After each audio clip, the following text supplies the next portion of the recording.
Hello viewers, তো আজকে যে টপিকটা নিয়ে আলোচনা করব সেটা হচ্ছে সমস্ত ছাত্রছাত্রীর মনের মধ্যে একটা বিভ্রান্ত জেগেছে যে দাদা আমরা বলতে গেলে পরীক্ষার সেকেন্ডের বলতে গেলে পরীক্ষা দেরি আছে। তো সিক্স সেমিস্টার ভাই বোনেরা বলতে গেলে একটা কনফিউজের মধ্যে আছে। তোমাদের এনভায়রনমেন্টাল আজকে পেপার হলো, তো সেই ক্ষেত্রে তোমাদের যে সমস্ত ছাত্রছাত্রীরা মনের মধ্যে যে বিভ্রান্ত আছো যে দাদা আমরা পাস করতে পারবো না ফেল করতে পারবো, ফেল যদি করে যাই তো সেই ক্ষেত্রে কী করব, যদি ফেল হয়ে যায় তো সেই ক্ষেত্রে আমাদের কী করণীয় আছে, তো সেই ক্ষেত্রে তুমি বলো। তো ডেফিনেটলি দেখো, বলতে গেলে তোমাদের যে সমস্ত ছাত্রছাত্রীরা বলতে গেলে ফেল যদি করো তো সেই ক্ষেত্রে একটাই করণীয়, সেটা হচ্ছে তোমাদের বলতে গেলে রিভিউ ভেরিফিকেশান বেরোবে। তো এবং হচ্ছে তোমাদের বলতে গেলে থার্ড এবং ফিফথ সেমিস্টারের রিভিউ যে রেজাল্ট এখনও বলতে গেলে কলেজে আসেনি। তো সেই ক্ষেত্রে বলতে গেলে তোমাদের যে সমস্ত ছাত্রছাত্রীরা মনের মধ্যে এইসব বিভ্রান্ত নিচ্ছ যে পাস করবো কি ফেল করবো, ডেফিনেটলি তোমরা পাস করবে। তোমাদের বলতে গেলে কলেজ থেকে 100% টিচার বলে দিচ্ছে, তো এমনিতেই তোমরা পাস করবে না কেন, ফেল করবে। আর ফেল কথাটা, ফেল মানে কি, ফেল মানে ফেলিয়ার, ঠিক আছে। পাস মানে হচ্ছে গো টু ইয়োর গোল, ঠিক আছে। তুমি তোমার আগামী যে গোলটা আছে সেটাকে পূর্ণ করো। তো সেই ক্ষেত্রে তুমি ভাবনা চিন্তা যেটা আছে সেটাকে চেঞ্জ করো। তো সেই ক্ষেত্রে তোমাদের যে সমস্ত ছাত্রছাত্রীরা এখনও পর্যন্ত ম্যাট্রিক্স বলতে গেলে সেকেন্ড সেমের কথা বলছি, তোমাদের পরীক্ষা কিন্তু এগিয়ে আসছে। তো সেই ক্ষেত্রে সেকেন্ড সেমের ছাত্রছাত্রীদের বলবো যে অবশ্যই তোমরা বলতে গেলে ম্যাট্রিক্সটা আমার কাছ থেকে রেফার করে নাও। কোনো টাকা দিতে হবে না, 199 টাকা দিতে পারো, ঠিক আছে। 199 টাকা দিলে আমি তোমাদের ঘরে পারচেস করে দেবো। 4 এবং 6 সেমিস্টার ভাই বোনেরা নিয়েছে, তাদের বলতে গেলে পরীক্ষা আজকে এনভায়রনমেন্টাল ছিল। আর 4 সেমিস্টারে কী আছে আমি মনে নেই, তো মেট্রোলজি আছে মনে হয় আজকে।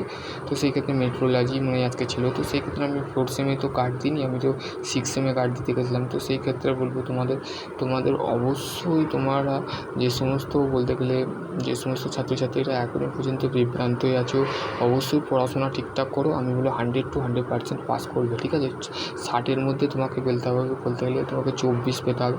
তো সেই ক্ষেত্রে 24 তুমি তুলতে পারবে না, 20 নাম্বার তোমার এমসিকিউ থাকবে। এক্সপ্লেনেশান ঠিক করতে পারলে, সঠিক এক্সপ্লেনেশান এবং সঠিক এমসিকিউ যদি করে আসো, কারেক্ট এমসিকিউ কারেক্ট এক্সপ্লেনেশান যদি করে থাকো, তো সেই ক্ষেত্রে তুমি বলতে গেলে 100% পাস করবে।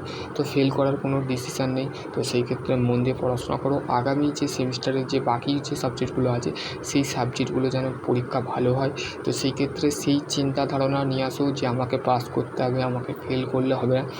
এমনিতেই বলতে গেলে ডিজাইন এবং বলতে গেলে ওয়ার্ক অর্গানাইজেশানে যেন কোনো খামতি না হয়, কেননা বলতে গেলে এই দুটো সাবজেক্ট হচ্ছে ডিপ্লোমা ইঞ্জিনিয়ারিং আর এনভায়রনমেন্টাল, ঠিক আছে। ইভিএস যে পেপারটা আমি বলতে গেলে আজকে নিতে গেছিলাম।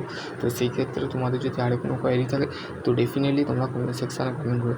তোমাদের পরীক্ষা আরও ভালো হোক। আগামী যে সমস্ত সেমিস্টার বা সাবজেক্টের পরীক্ষা বাকি আছে তাদের পরীক্ষা খুব ভালো হোক, এবং সেকেন্ড সেমিস্টারেও কামনা করবো যে তোমাদের ভগবান বা আল্লাহ যাই হোক তোমাদের যাই বলুক, যে দিকে ডাকো তোমাদের, তো সেই ক্ষেত্রে তুমিও বলতে গেলে পাস করো। এইটাই তোমাদের কাছে আশা করছি তোমাদের বুঝতে পারবে। নেক্সট ভিডিও অন্য কিছু নিয়ে আলোচনা করব। তোমাদের বট কোশ্চেন এবং এমসিকিউ খুবই ভালো হচ্ছে, তো সেই ক্ষেত্রে তোমরা সবাই পাস করবে। স্টেট কাউন্সিলিং কাউকে ফেল করবে না, কিন্তু বিগত বলতে গেলে বছর যারা ফেল করেছিল, যারা সুপার সাপ্লি পেয়েছিল, এইবারে তারাও পাস করবে। 100% পাস করবে, কেননা বোর্ড আগের বছরই যাদের ঘরে রেখে দিয়েছিল, তো এই বছরে তাকে এরপরে দেওয়া উচিত, এটা কামনা করো স্টেট কাউন্সিলিংয়ের কাছে। তো স্টেট কাউন্সিলিং যদি এইসব বলতে গেলে বন্দি নোটিশ বার করে, তো সেক্ষেত্রে ইমেল ফের কলেজ থ্রু যাবে বা আমার থ্রু যাবে, ঠিক আছে, স্টেট কাউন্সিলিংয়ের কাছে। তো সেই ক্ষেত্রে তোমাদের যদি আরও কোনো কোয়ারিজ থাকে তো ডেফিনেটলি তোমরা কমেন্ট সেকশনে সকলে ভালো থেকো, সুস্থ থেকো। Thank you.